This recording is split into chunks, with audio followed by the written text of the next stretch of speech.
Welcome, everyone, to episode 3 of the Masters Muscle podcast. Before we get into the show, want to say a quick thank you to two of our supporters, Body Bags Clothing, hardcore apparel for both men and women, and Apollon Nutrition, premium supplements for all your health and wellness needs. Links and coupon codes will be provided in the description below. As always, I am joined by 8 times IFBB Masters Pro Champion, Vinnie Galanti. Vinnie, how are you? I'm good. How are you doing tonight? So I hear some good news on your end. You linked up with Apollon Gym. Tell us a little bit about that before we get started. Yeah, so I've known Robic for years, and it was kind of a no-brainer. I'm getting ready for a show in April, and Robic said, join the family. So I'm helping them with a lot of their social media, YouTube growth, and things along those lines. And hopefully they'll tell me what to come back here after 25 years of not competing. Awesome. Apollon is a great gym. Rob's a good guy. And I got to get down there and train with you one weekend. Definitely. But the man of the hour, please introduce the man of the hour. Yeah, Rusty Jeffers, man. Let's go back a little bit. So I used to, before social media, I would see Rusty compete. In the magazines and Flex magazine, and at the Ironman, I think was the first time I ever seen him in a publication. The Ironman magazine or Flex magazine had you in the Ironman contest back in the day, and I thought, yeah, the pro Ironman. He's got a great that was look. My pro debut in 2005. Yeah, your pro debut. So Rusty, yeah, thank you for coming and joining us tonight, and we're going to get a little started here. You correct me if I'm wrong. You started competing late 70s. Yes.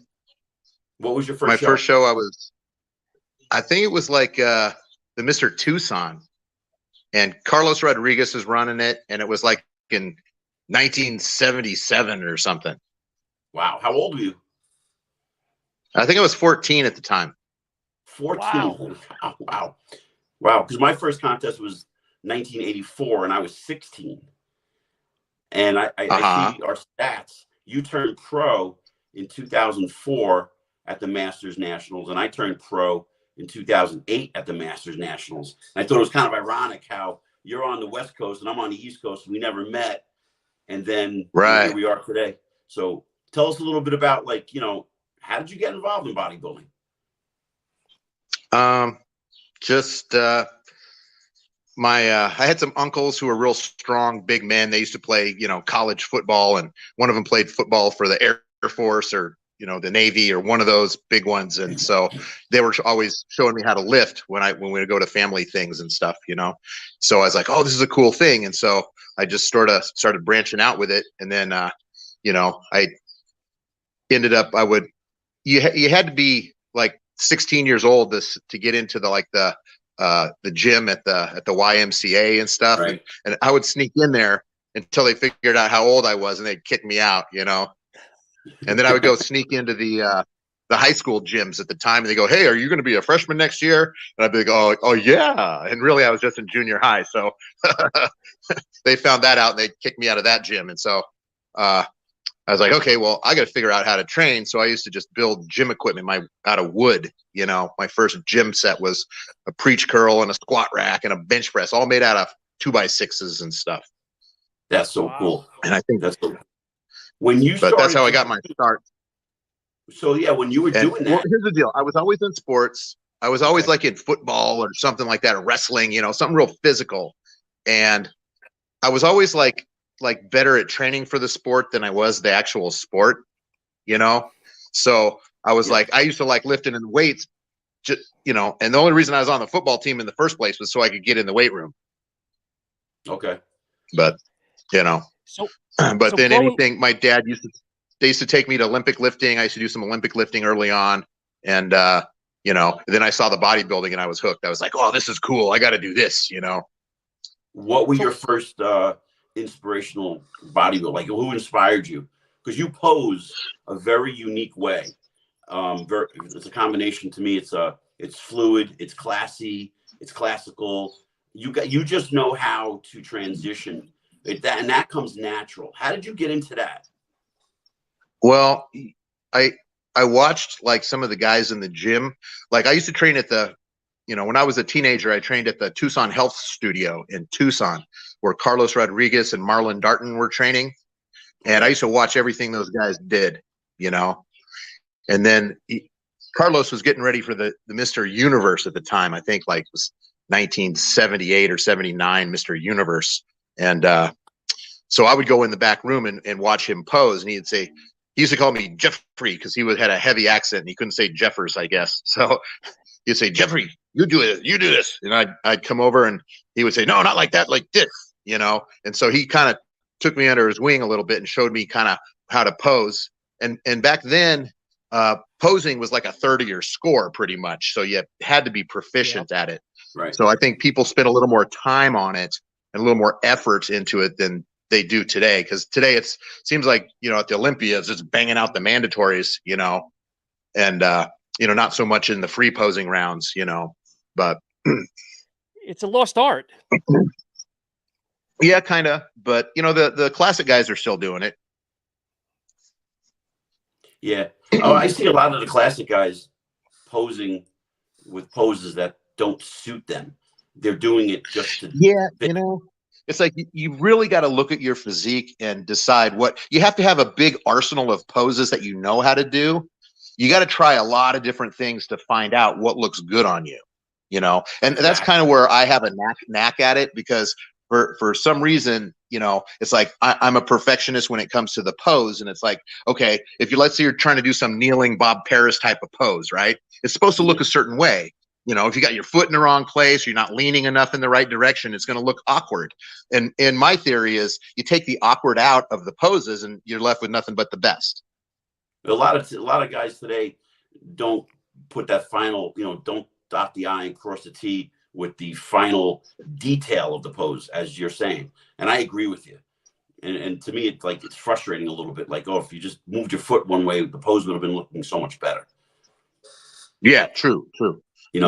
And another thing too, it's like, I don't know if a lot of the, some of the major pros even know a lot of poses. It seems like they're locked into the mandatories, and it's like they don't want to experiment with any other poses, And like you look at a guy like Cedric McMillan, who kind of posed a little more classically, Mm-hmm. God rest his soul. But, I always admired, guys like him. And I grew up watching Mike Menser and Frank Zane and, those guys could pose.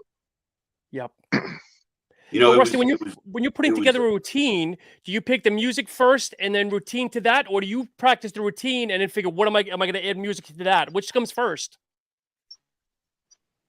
I kind of pick the music, what's going to really move me, or what I think is going to be I don't know, a crescendo type of a routine where maybe it builds up a little bit, because to me, I mean, the whole skill of posing is kind of telling that story, and Absolutely. if you can communicate that, and show a build up, and how Muhammad Makawe used to pose. That guy was a great poser, and he saw me. He just laid his soul out on that stage. You're like, damn, that was a great routine. Same thing with like Lee Labrada. He used to pose great too. Yeah, and I was telling Vinnie, Melvin Anthony is another one that kind of one of the last great ones too. Was another one I thought that had good yourself as well, but Melvin Anthony I like myself.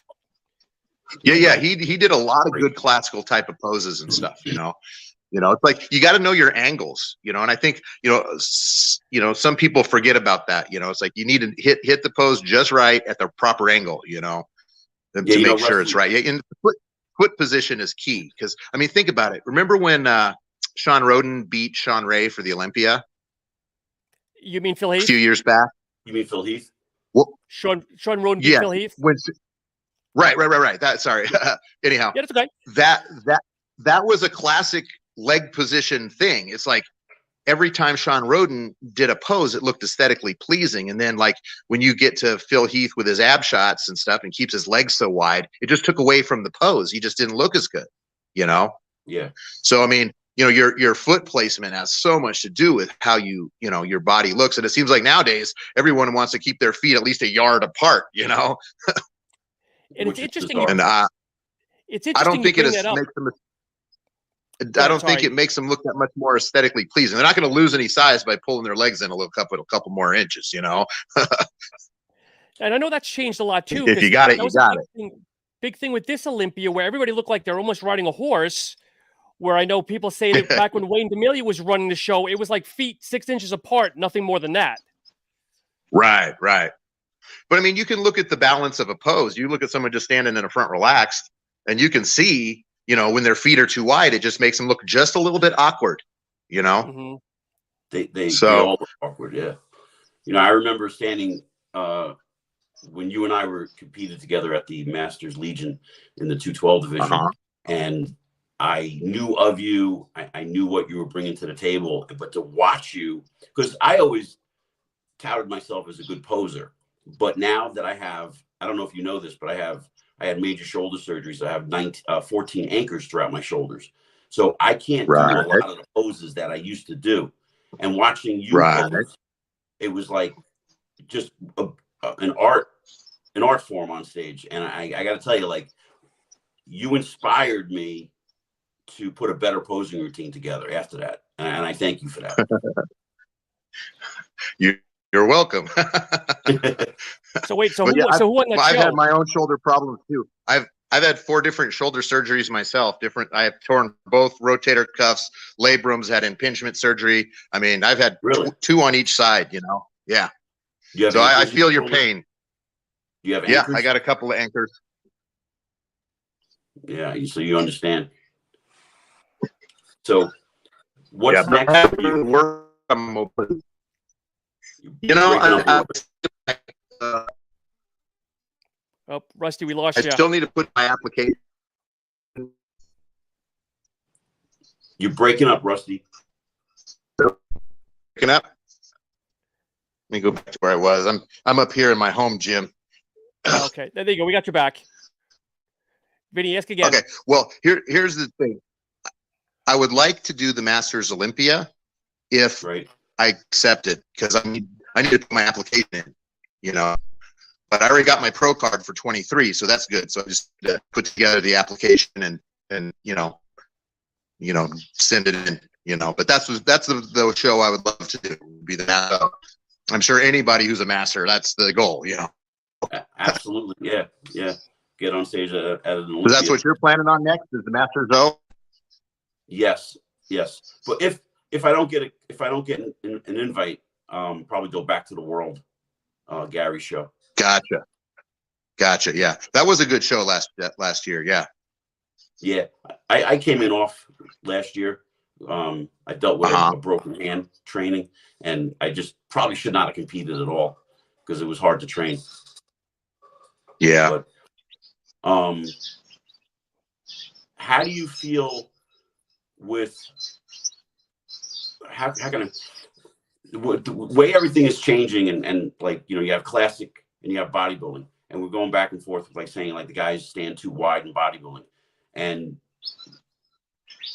classic is showing a certain form on stage, and bodybuilding is showing, you know, like getting away from, because there's classic guys are just not even worrying about coming in condition. Do you feel like the outlash of a lot of the old school guys like Gaspari, Barry DeMay, talking about how the guys are just not coming in shape, do you agree with them, or do you, like, what's your viewpoint on it? Well, I didn't actually attend the Olympia, so I can't really make that, you know, close of a, you know, of a really decision on it. But, you know, it seems like they're getting bigger. The bodybuilders are getting bigger and bigger and looking more, you know, more awkward as it goes, you know. Yeah, definitely. You know, I mean, someone like Nick Walker, I mean, if he would learn how to pose really well, I mean, it'd be a miracle, because you'd never see a big guy like that posing well, right? He would leave everybody in the dust if he could just manage to somehow do it, you know? Mm-hmm. Yeah, I mean, I think he had a decent pose routine this year.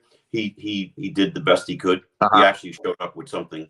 But a lot of them don't put any effort into it because they don't judge it anymore, like you were saying earlier. Right. But, and one thing that I think that would kind of bring back a little bit more fan base would be if they did judge it, you know, And I mean, it's obviously you're not going to give it to someone who deserves 10th place and say, okay, they pose better, so they get 2nd place. You know, it's not going to do that. But it might be the difference between a couple of places in the top 5. You know what I mean? Like someone might edge their way up to 3rd instead of 4th. You know, out of having a really good posing routine. You know what I mean? Yeah. Now I was go ahead. I was gonna say I was taught to practice each pose, whether it's mandatories or the poses you're going to use in your routine, as if it were a workout. So I would do like 5 sets of side chest and hold it for 30 seconds. So you would be conditioned on stage. And I see a lot of guys breaking their poses today. Did you get in condition like that yourself for posing? Yeah, I mean, typically a posing workout, like, you know, I'm going to go, you know, as the weeks go on, I'm going to start with like 5 rounds of mandatories a day and, you know, 5 posing routines, right? By the time I get to the show, it's, you know, 12 rounds of mandatories a day and 12 posing routines. Okay. So however you get them in, 6 in the morning and 6 at night or whatever, you get them in, you know, and for me, that works, you know, and I practice like, some people, like, here's the thing. Everybody, like when you're training somebody for posing, you got to look at where they're going. Like, are they doing the national level show? Are they doing the statewide level show? Or are they doing a professional show? Okay. Because you got to pose totally different for each one of those. Right. Absolutely. Like if you're going, let's say you're just doing a national level show, right? Like the USA or something. Have you noticed how fast they're blazing through the mandatories? Because they got to get through freaking 100 people in a class, you know? Yeah. So you have to learn how to hit your shot like right damn now, you know, and then as soon as they call the next one, hit the next one as hard as you freaking can, you know. And it's like you got to think of your posing routine more as or your mandatories more as a sprint, you know. It's like, and you don't got time to set it up. Like half of these guys are trying to set it up and they're losing the pose, you know, and they don't get called into the top 5, you know, for a national show. And that's you know, it's because they didn't hit their poses fast enough, you know. See that happening all the time. Yeah, definitely. I see guys doing that in the gym. And then people aren't ready. Like here's another thing with a classic.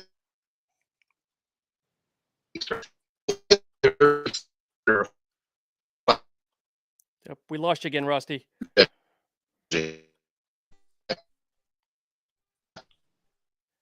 We lost you, Rusty. All right. A little technical difficulty. Sorry about that. If you got to maybe log back in, log out. How do you log?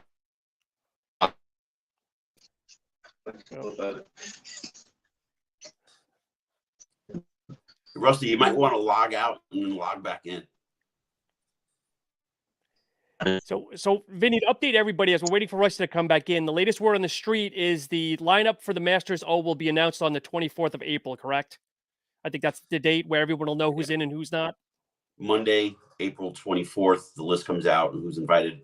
And I do know for a fact that they're picking 15 competitors for each division, which is, you know, pretty cool. No other information is released. We don't know if we got to get our own flights. Does the IFBB pay for it? If you're invited, what does that mean? Any hotel coverage? We don't know. But, you know, listen, man, I'm going nuts here. I don't know if any other Masters guy is. You know, they say patience is a virtue. I don't have it. I don't have that virtue.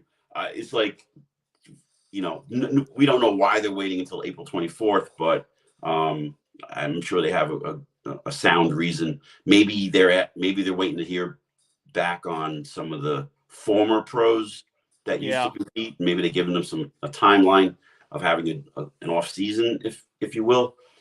So who knows? We'll see. But you know, in the meantime, I'm training like I'm training for it. If the powers to be don't see it fit that I should be stepping on that stage, I'm going to jump off a bridge. No, I'm just kidding. I'm going to go into the Masters world again. I'll train for that. So I think June 1st is 12 weeks out from the Masters Olympia. Okay. And, you know, I'm going to slowly chip away to get in better shape by the time it's 12 weeks out. I want to be in better shape this year at 12 weeks out than I was last year. Last year, I was off my game. Mentally, I was off. Physically, I was off because mentally I was off. And, you know, having a broken hand sucked the whole time. So, you know, I only had like, I think 5 or 6 weeks of good training under my belt, but I brought that stress into prep. And I look at pictures and I'm like, wow, I had a stress look on my face at the show. I wasn't sharp. You know, I didn't bring my A game. And maybe that was a good thing. Maybe that was a good thing. That looking fast forward, I will not allow that to happen. I'm gonna do the best I can. And, you know, hey, I'm gonna aim for being in great condition and bringing that kind of like Zane-like, Lee Labrada-like package that I'm known for. And we'll see what happens. You know, so my training's good. Today I did legs. I've been slowly increasing like my poundages on squats, and I found the gym that has this perfect Smith machine. So I'm going to try to go and, you know, I have certain gyms that I go to for certain body parts because of just, listen, it's not fun training balls out at 55 years old, at 55 years of age. Everything hurts. I wake up in the morning, I'm hurting. So it takes a long time to warm up, and I want to be in a gym and that have machines that fit my body right now. I don't have many, I don't have the freedom or luxury to just pick up weights and train. You know, I'm not 35. 20 years ago, it would have been no brainer, but yeah, it sucks. You know, what are you gonna do when you get older? You just got to focus on what you can do, what you can't, and what you can't do, you don't focus on. That's been my motto for like the last couple of years. You know, Vinnie, I never asked you, how far do you deviate from your stage weight? Like when you're off season? So right now I'm about 210, and I compete at around 195. Okay, so 15 pounds is perfect. Yeah, but you know, I'm also from, you know, with the mindset of I relax. You know, like last night I had some Oreos. You know, I had some milk. I don't worry about a little extra that's around my midsection. I don't stress out about that at all. I don't worry about. I know what I look like in the off season. I know, you know, I'm not getting. It's not like I'm, you know, going backwards in the sense of conditioning. It's just I know when I turn it on and I start eating fish and I rotate my carbs and I'm really dieting. I know what happens, and you know, my waist gets tiny. I have a small waist. I don't in the off season, and it doesn't bug me out. I don't worry about it. You know, I'm Italian, and I have a little belly and a fat ass in the off season. You love your carbs, man. You're Italian. You love your carbs. Yeah, I eat my carbs, right? So I like them. Yeah, you know. What's your mentality on cardio? You a big cardio guy, or you kind of come natural with less is, you know what I mean? I stay at I try to do cardio 3 times a week at 20 minutes, nothing crazy. Okay. And then once it's once I'm about 15 weeks out, I start increasing. And last year I did something completely different. I did HIIT cardio, where I jacked up the treadmill up to an incline of 15 for a full minute at like a 4 speed, and then went back down for 2 minutes. And it messed up my back. My right side, my hip got thrown out just by being on that incline. I don't recommend it. You know, because it's not a natural stride when you're on the treadmill. So if you're walking up a hill, that's a natural movement because it's not forcing you in a certain way. I can't say it technically. All I know is that, excuse my language, but it fucked my back up really bad. My right hip, my lower back area was just a mess for the longest time. And it's just now in the last, like, probably, I don't know, maybe a month, it's been releasing a little bit and going back into place. I get work done from this girl, Melissa, with cupping and stretching. And then I have another guy, Nick. he's like real intense stretching, turns me into a pretzel. And I use, I have those two guys in my arsenal to keep me going in the gym, So, Yeah. Okay. I It's funny tell talking you, about. Go ahead. for you, with you making a comeback, how old are you now? 50. Could be 51 in March. Okay, hey, listen, man. I'm gonna tell you, I'm gonna be 56 in April, and I started this journey back in 17, coming back. And once I figured out to just focus on what I can do, which is the Yep. biggest key, and focus on always just whatever I can do in the gym that creates a pump. Mm-hmm. I focus on that. And the one main thing that I just keep focusing on, which I want you to focus on, is going into the gym thinking of creating something. Yep. You got to go in the gym and create. Don't focus on getting bigger. Focus on getting better. That's it. So I say this to everybody. If your front lats are weak and you just go in and gym and train back, you're not focusing on what's weak, and you just become a bigger version of a crappy physique. So Yeah. focus on what's weak, hit those body parts, maybe a little extra, maybe throw them in a couple of times a week extra. Not a full, just for conversation's sake, if you train back on Tuesday and there's one area on your back that's a little weak, maybe on Friday or Saturday, throw in 3 or 4 sets just to, stimulate it a little bit more. Yeah. That's what I'm doing, because my legs are my weak spot because of injuries. That's just the way I am. I have runner legs, so that's what I do. Is I'll do one day of heavy, and then like 5 days later, I might do just 5 sets of extensions just to get the blood flowing and just try to get some muscle growth in there.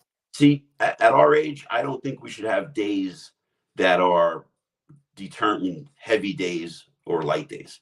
I think you need to go in, make sure you're warmed up, and just focus on getting a lot of blood in the area in those legs, and make sure your hamstrings are warmed up. And I can't implore enough, you got to be doing those Bulgarian split squats. Yep. Short range of motion squats on a Smith machine, even on a hack squat. You want to burn those legs. You want to get them etched, engorge them with blood, and a lot of wide stance squats. Yep. Because you want your adductors and everything inside to kind of like be 3D. So when you're standing there, everyone's thinking about like, oh, you want a big sweep. That's a genetic thing. Mm-hmm. Everybody is different, right? So, but if you can grow more depth in your inner thighs, your legs have a way different illusion to them when they're on stage. So don't shy away from that. I have a friend that said the same thing. Is I can't go straight with that, to do a lot more. I'm doing a lot more abductor, adductor to kind of give that fullness a little bit more. Okay, those exercises are fine, but you got to do those wide stance squats, and you got to do Bulgarian split squats. Those adductors are good. I think they're great for warming up or cooling down, but that should not. I mean, somebody else might disagree with me, but I don't think that should be your bread and butter in your mindset of thinking that's the exercise I'm going to create that. Oh no, of course. So you got to do those wide stance. Listen, if you haven't done wide stance Smith machine squats and in a 6 to 10 rep range where you're going heavy, you don't know what you're missing. It's something, not just you, but anybody else, where, and also, like, I remember a couple weeks ago, I was training legs next to Akeem Williams. And, I'm always thinking I'm doing something wrong when I'm doing partial squats, right? Then I turn around and I see Akeem doing the same exact thing. I'm like, okay, all right, cool. So I started talking to him about it. And he said, listen, I trained with a lot of guys that are in the sport, and nobody does full range of, like, ass to the grass squats. Yeah. The younger guys think that's what they need to do, and then roll their eyes at us for not doing it, right? And so it's like, I did that for years. I would squat down and I try to have my ass touch the ground, and all it did was just make me feel uncomfortable in the morning. I wasn't sore. I did it for years, and now in the last couple of years, it's been mostly focused on squatting to a certain point, almost like a box squat type. Yep. Without a box. You see Lee Priest doing them throughout his career. And he was adamant about them. Like he didn't. And I think there were times when Lee Priest even went super light and went a little lower. But when you were putting some substantial weight on the bar, as a bodybuilder, that's the key. When you're training for bodybuilding, those partial squats really build a big depth quad. Like it's a different look to it. I'm 55 years old and my legs have never been this good. I mean, in my younger days when I trained super heavy and, tried to squat 500 pounds and, on average, I was squatting 400 for reps and didn't do shit for me. Now I'm squatting 275 for partials and my legs are growing. And I think one of the biggest things was me watching or hearing, I don't know if I read it or I saw an interview with Evan Centopani talking about, and I said this before in another podcast, talking about Bulgarian split squats. And, before that, it was like, that's what girls do in the corner, like with 10-pound dumbbells. Like, I think they're working their ass. Yeah. So I'm like, that's a bullshit exercise. But, well, if Evan's doing them, let me try it. So I did them. I couldn't walk, for the first time. And to this day, I can tell you, I'm waking up in the middle of the night cramping really bad. I keep sea salt next to my bed and some water because I know it's like I did legs today. I know tonight I'm going to wake up at 2 o'clock in the morning cramping really bad. But I don't care. I love this. I got a few psychopaths that I train with and they love what I do. And we're in sync when we train. And the next day, like today, I had to train alone because of the timing. But, I'm at a point where I need to have some lunatics, I need lunatics in my corner. Because if you're not going to go to that crazy place and you're going to just, go in for a workout, I don't want to work out with you, So make sure that when I come down to Apollon, you gotta have a few good meals in you, think crazy, and you're going to be blown away by the little amount of weight you're going to be using. And you're going to go out into the parking lot and puke. I haven't done that for years. I've already talked to Eric. We're gonna get Eric involved too, because Eric's been my motivator when I go. He puts me through the grind. So. Eric doesn't do more than 3 reps. It's gonna be like cardio to Eric. Him and I use the I call it the swing or whatever it is. I don't know if you've seen the leg swing where you sit in the back and you kind of just go into it. I'll have to send you a picture of it. You mean the swing squat? Yeah. Him and I were killing. Yeah, the pendulum. Yeah. That's nasty. Him and I were going at it with that. I love that machine, but that hurts like a bitch. Yeah, Strong and Shapely has the original swing squat. Okay. And Powerhouse, where I work, has the Arsenal, a pendulum, and they're both completely different. Today's Arsenal is solid; it doesn't move. And the pendulum, the swing squat that Strong and Shapely has, Bob Bonham had gotten that probably 30-something years ago. And because I've been going to Strong and Shapely 27 years, and that's always been there. And it's even when it was new, the swing squat is a very loose machine.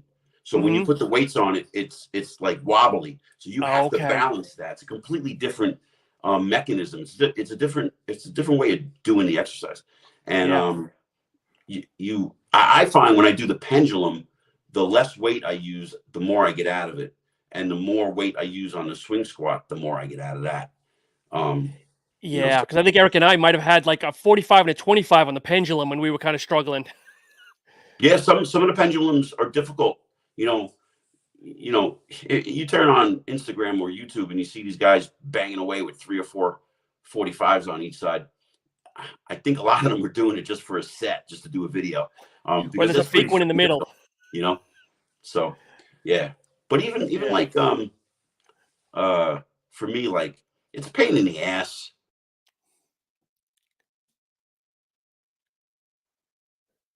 It's been one of those nights, folks. We lost Rusty, and now we lost Vinnie. I don't know if he's on the phone. There he is. I don't know what happened. It's a pain in the ass to get like a good pump in my chest and my back because of the screws Yeah. I have in my shoulders. And it's just, you know, it could be like a mind fuck when I go into the gym and I'm, you know, I'm seeing guys using the same machine I want to use with all this weight. And I know that like I'm using a 45 on each side, just 145, and my chest is just blowing up. And, you know, I know what I look like from it. And I think maybe should I have been training this way my whole career? Was I wasting time? Did I create my own injuries? Did I do that?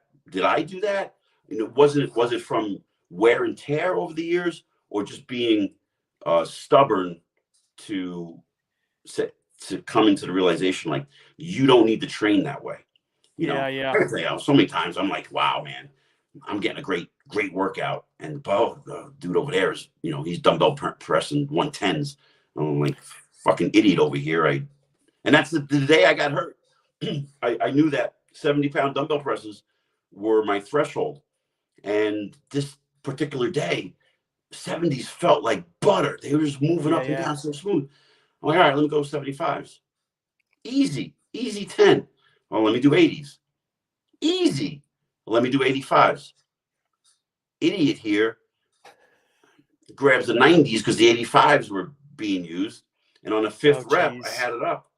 And I thought to myself, what am I doing? I had this aha moment. And I go, let me put this down. And before I could put it down, my right shoulder dislocated and tore the rotator cuff right off. And the dumbbell hit me in the face. I busted my mouth open with a 90-pound dumbbell. It was not pretty. You know, I had to get my teeth fixed. So, you know, if you can, my motto now is like, stay in your own lane. And I only know that because I went through, you know, these injuries. And I implore that to, you know, because when you're talking to a healthy young guy, they're like, you're an old fuck. You don't know what you're talking about. And I'm the guy now. I'm that old guy. I'm like, I dare not to give any advice in the gym anymore. There's a couple of guys that listen, but for the most part, it's like I try to tell somebody like, dude, you're training too heavy. And they're like, I can get it up. I'm like, that doesn't mean anything. Just because you get the weight up doesn't mean you should be doing that. Yeah, exactly. So what do you stick with rep range at this point? 8 to 10? What is your kind of sweet spot with working out? I go back and forth with. I have this pattern I do where it's kind of like what John Meadows had out, where I think he's doing 4 reps, then leading into like a higher set rep set. But before I even knew that existed, I was doing sets of 5 and increasing the weight up to a weight that I normally would use. And I was noticing I was getting a little stronger from doing that. And then I would do maybe 1 or 2 sets of 12 to 20 reps, depending on, you know, because my body responds better to slow, controlled, high reps. Yep. So, but now in the last like probably 3 weeks, I've been probably since the end of December, probably. So a month, I've been doing more volume with my sets, not volume workouts, not like 25, 30 sets, but like more volume. 12 reps every set is volume because I wasn't used to it. And I'm starting to have like a little growth spurt again. I can see my arms feeling. For this year, my goal is to fill out my arms and to fill out my chest more, because in the past shows, you know, I'm critical on myself. A side chest, my chest looks thick and big. From a front lat spread, it could be fixed, you know. So I just try to. I'm really hard on myself, man. I'm really hard on myself. You have to be. Yeah. You have to be. See, with this level shit. Yeah. I mean, the way I look at it is, if I get invited to the Masters Olympia, I think in my head, okay, I remember growing up and watching, you know, in the magazine, seeing Muhammad Makawe, Rory Liedermeyer, and all those guys, how they posed. And then you could see videos of even from Lee Haney, who was a fine poser, to guys who really posed like Bob Paris, you know, Lee Labrada, Sean Ray, even Vince Taylor. And so in my head, I'm like, okay, I got to find the perfect music. I got to put a great routine together. I'm going to the Olympia. If I go to Olympia, I'm like, I have to represent. Not It's only one shot. This could be your only shot, brother. You know that. yeah, it could be my own shot. And I'm not going to lie to you. If I get the invite, I'm going to be emotional. That's going to be an emotional roller coaster for me that day. No joke. I mean, yeah. You know, it took me 16 years to turn pro in a very difficult era. And, you know, I was burnt out when I turned pro. And I didn't give it justice. I didn't give my career justice. I was burnt out. I was sick of living out of Tupperware. I didn't want to do it. I didn't want to do it. I was done. So now to have this second chance at 55, I'm going to be 56 when I enter the show. I'm not letting this opportunity slip, Are you hearing any more chatter on people throwing their name in the hat? You hearing anything definitive? No, but I'm surprised that when I do speak to guys, they say, yeah, I got to get my letter in. I'm like, interesting. That was my first thing I did when the first night I put the letter together and I sent it in. I didn't wait. I'm like, why am I going to wait? But the guys you're hearing this from, are they retired or are they still competitive like you are, though? Both. Okay. Both. There's a couple of guys who are claiming they want to compete again, but I don't see the desire. I really don't. I don't see the desire. Last year I didn't have that edge to me. I was tired and I knew better, but I felt like it's the pro world. I want to do it, and I was fighting against the grain, and I shouldn't have done it, but I did it. And now I'm actually kind of glad I did do it because I don't like that feeling. I don't like that feeling of half-assing it. That was the first time I will admit I half-assed it. I forced that prep, so I won't let that happen again. I'm very hungry for this. I want to have the best showing I possibly can.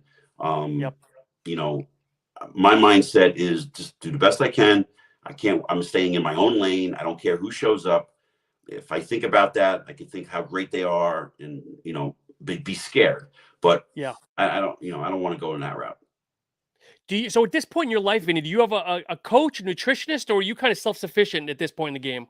So I'm actually, I teamed up with Justin Miller out of Bev's Gym, and Justin and I put like an off-season program together like probably 2 months ago. But we talk, but I only got in one workout with him because he had some people, I think, in the Nationals and then the Olympia, and with the holidays, from Thanksgiving to Christmas to New Year's. I was actually supposed to go see him today, but we rescheduled for next week because today is his wedding anniversary. But I've been following his diet. Have I taken in a little extra calories? Yes, I have. But it's off season, and I know what I'm capable of getting away with. So, but yeah, we had. I mean, the workout that I went and did with him was over the top. I'm using a lot of his techniques, and we talk, and everything's cool. Yeah, so I'm using Justin Miller for this prep. Okay.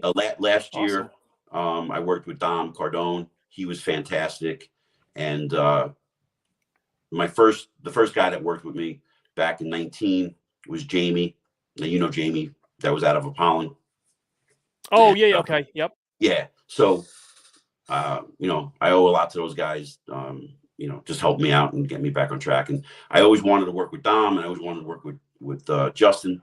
So it was nothing like, nothing against Dominic. It was just, I used him for the prep, and it was great. And I wanted to use Justin too. So it was just a preference of just different mindsets and doing different things. That's all. Yep. So Vin, as we wind down here, you want to chat quickly about the Arnold? It's been one of those guys night. Technology is not on our favor, but again, humbly apologize. Hopefully Vinny will be back here momentarily. But I just want to say thank you to everybody that's been watching our episodes since day one, as well as now, Emmerich and Bill and everybody else. Thank you so much for commenting and also watching the show. Hopefully Vinny will be back momentarily. But again, yeah, for me, I competed 28 years ago, back in the 90s, and with some inspiration, some motivation, I am looking at 3 shows, looking between 14 and 17 weeks out, and over 50 class. So keeping my fingers crossed, and we'll see how that goes. And we'll wait another minute. And if Vin doesn't come back, again, thank you so much to everybody for watching.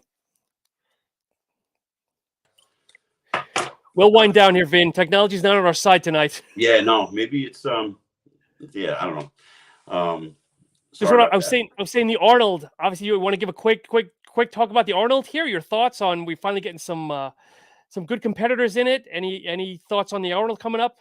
To be quite honest with you, I don't really know too many of the guys except Nick Walker's going in it, Sean Claretta's going in it, and we got Samson. And then Akeem's in it. Yeah, I see Akeem at Strong and Shapely all the time where I train. Yep. A lot of times. He's a monster. And what was the other guy? Spanish There's a couple guy. But I know those are the 3 or 4 that everybody's talking about. They all want to see Sean against the 2 monsters of Nick and Samson. And some people are saying he can put it off, but he's giving up 100 pounds and possibly 8 inches to each competitor. Well, he beat a lot of guys at the Legion that were bigger and taller than him. Yeah. I don't underestimate Sean. He's a fierce competitor. He's dead serious in what he's doing, and he's leaving his own legacy and making a name for himself. So yeah, I can't lie. I mean, the guy, he's been one of my inspirations in the last couple of years. So I think like if what Sean can do, why can't I do it? Not in that path, but in yeah. You know, got to be realistic. So, but earlier we were talking about cramping. Oh yeah. And, when I got offline for a second, I saw my sister. She texted me. She said, "Don't forget about the pickle juice," and that's what I use. So a lot of times, like I'll have pickle juice on leg day. I'll eat a pickle. I know this sounds really weird, but this is a great tip. It's not unique. I've heard this, but go ahead. Yeah, I'll try to eat a pickle with a meal that's right after training. And if I do cramp really bad, it's either sea salt or pickle juice. A lot of times, like this right now, I don't have any pickle juice, so I know I have the sea salt at my near my bed. But pickle juice, I know it sounds crazy, but if you take like a shot glass of pickle juice, the sodium, the electrolytes, the sodium, and everything knocks that cramp right out. But is it more sodium or is it magnesium though? I thought it was magnesium that causes more of the cramps. But either way, it sounds like it's working. I don't know. I don't listen. I'm not a technical guy. I don't know anything from a book. I don't know any of this. I don't know how to train from a book. I only know almost 40 years of experience just by hands-on. And a lot of people can say, "Oh, it's bro science." Call it what you want, but you know what? It works. No, but the thing is, like, so many guys are so technical. Not many get that far in bodybuilding because they think too much. Yeah. I've known people, though, they'll take that shot of pickle juice before their workout to try to bring out the vascularity because of the salt and the vascularity. I wouldn't do that, but I'll have it on hand before I go to bed, you know, the day I did legs. So, but yeah. Yeah. But Vin, as always, it's a pleasure. I'm glad that, hopefully we can get Rusty back. I'll let you reach out and hopefully we can get him back soon. Yeah, as soon as we get off this, I'll try to text him. And, I don't know what happened. He lost his connection, obviously. And I apologize to the viewers that were looking to talk to him or ask questions, but that happens. Yeah, we'll get him back. But of course, big announcement next week, Vinny. Do you want to share who's on next Wednesday? Bill Grant. Can't wait. For those of you that don't know Bill Grant, he's a competitor many, many years. Arnold Schwarzenegger's training partner, was in the great film Pumping Iron. I would say to look at his Instagram grill. I believe it's Bill Grant, and I forget there's something else, but 75 and still trains like a 30-year-old. It's crazy. Yeah. It's funny. We have a contest here in Jersey called the Steve Stone Classic. And it used to, no, I'm sorry. The John Kemp, Steve Stone is the Mets. It used to be called the Suburban Bodybuilding Championships. And now it's the John Kemper Classic. And I competed and won the middleweight and overall in the novice division in 1989. And that's when I first really met Bill. And he emceed the show. And to this day, I can still hear his voice emceeing me. And it's so long ago. And Wow. that was it was a different mindset back then. We had a trophy that was called the Beast of the East, and only a couple of shows had it, and it was bragging rights when you won the Beast of the East. And it baffles me today when I ask a person who's going to train for a show, they don't know the names of the shows, they don't know anything, and there's just something missing. And I wish I knew how to bring it back. That flavor of like aiming, like the Jersey used to be the biggest show, and people would train their asses off for it. The East Coast, and people don't do that anymore. They just want to go right to the universe and get their pro card. And so many careers are over as soon as they get that pro card. They don't realize it's great for bragging rights, but then after a while, they're like, all right, now what? Yeah. Is Bill a Jersey guy? Does he reside in Jersey, or? Yeah, he trained at Diamond Gym. I don't know if he lived in Newark or the it's probably surrounding area, but he trained at Diamond. Yeah. Okay. All right. Well, Vin, as always, where can people plug? I know you've got a lot of social medias, and I got to scold you here, brother. You got to shut down half your Facebook pages, because if you look yourself up in Facebook, there's like 6 pages that you've started and stopped. Because they were hacked. I'm going to use that excuse. Yeah, I've heard that with your Instagram and everything else, you're that popular, you're getting hacked like crazy. My Instagram got hacked. That was the truth. But the Facebook, I would just like create something, and it never took off. And I said, hell with it. And then I created another one later on, and so I have one Facebook, Vinnie Galanti. That's it. I got my Masters Muscle logo there. Yes, look for that one, because I think there's a training station. Like I said, look at yourself. I have somebody look you up. There's 3 or 4 of them on there. But anyway, there's probably more. So, all right. So, looking forward to next week with Bill Grant. And again, I apologize to everybody, and I apologize to Rusty. I don't know where you are. And I'm using my phone actually, so I don't know if he tried to text me, but I'll text him as soon as we get off. Perfect. And as always, folks, follow me on subtalk_radio. And for anybody that's listening to this, it's also on iTunes, Stitcher, and Spotify. And when you can, please leave a comment, give a review, because that helps us in the ratings, help us become one of the best podcasts out there. Thank you so much. Thank you, everybody. Sean, see you next week.